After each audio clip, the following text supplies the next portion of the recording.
দর্শক, আমাদের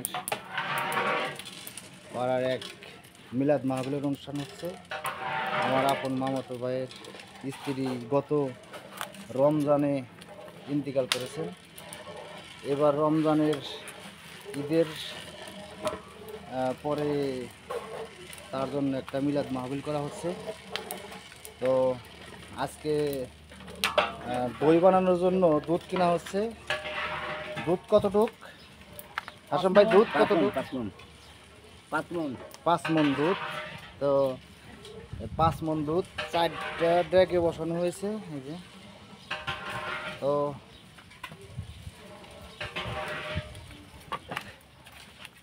এটা আমাদের এলাকার এটা ঐতিহ্য জিনিস। যত অনুষ্ঠান আছে শুধু মিলাদ মাহফিলের জন্য না, বিয়ে হোক আর মিলাদ মাহফিল হোক আর যত অনুষ্ঠান আছে সব কিছুর জন্য দই বানানো হয়, যা আমরা নিজের হাতেই তৈরি করা হয়। তো দইগুলো খুব ভালো স্বাদ হয় নিজের হাতে। আর অরিজিনাল পিওর দুধ, দেশি গরুর দুধ, এটা দিয়েই দই বানানো হয়। তো ভালো থাকবেন। আসসালামু আলাইকুম।